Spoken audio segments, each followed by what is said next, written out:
Máme pro vás ještě jeden rozhovor s panem Kajínkem a tentokrát se dost ostře, nevybíravě a po svém pustil do jedné známé osobnosti. Tak já nevím, mám vám prozradit do jaké, nebo ne? Nebo si to chcete poslechnout přímo od pana Kajínka?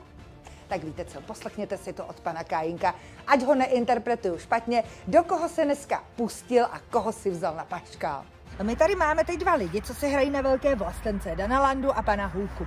Ovšem, když je potřeba zastat se lidí, tak mezi kordony policistů, civilisty a výtržníky stojí ženy, já nebo Lenka Tarabová, oni si to vlastenectví představují, že sedí ve svých teplých vilách a něco si vzkazují vyřizují vzkazy po médiích. Co vy říkáte tomu vzkazu, že pan Hulka jako bude vracet nějaké jako vyznamenání a ještě to vyřizuje přes média? Co tomu říkáte? Já jsem se k tomu už jednou vyjadřoval, ale řeknu to rád znova. Z mého pohledu, já Dana Hulku neznám a nebudu ho nějak soudit a hodnotit, snad ani ne. Jo. Ale z mého pohledu, úplně jednoduše řečeno, o panu Zemanovi si může myslet každý, co chce. Někdo ho má rád, někdo ho nemá rád, lidi jsou jako rozdělený, jo, to je v pořádku. Ale na tu svobodu, ne, no, z mého pohledu samozřejmě já budu panu Zemanovi vždycky vděčný za to, že mě udělal milost, to je jasný.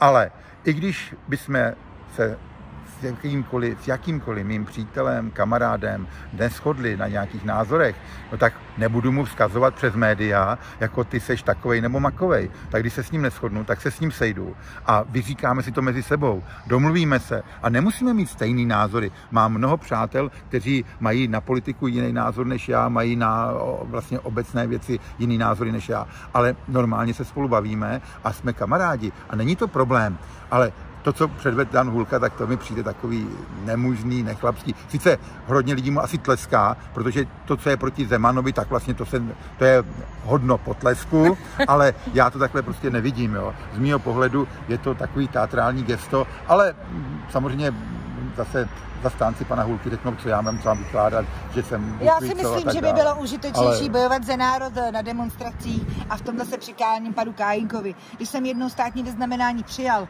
tak je to státní vyznamenání toho státu za něco. Tvářit se, že prostě, ale protože mi ho dal teďkon pan Zeman a on se chová takhle, tak ho vrátím, no to je prostě úsměvný. A ještě si to vyřizovat před média. Je to úsměvný. Pokud se vám video líbilo, dejte mi odběr, pokud jste na YouTube, hoďte tam i zvoneček a jestli mě nezavřou, což není tak úplně jisté, tak se s vámi těším. Zase na příště.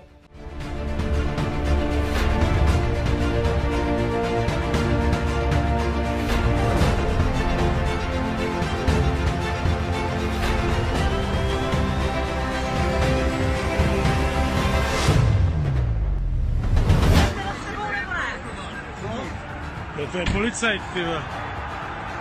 To mě posed. Policajt, ty vole. Policajt tady dělá bordel a teď vyjíždí autem.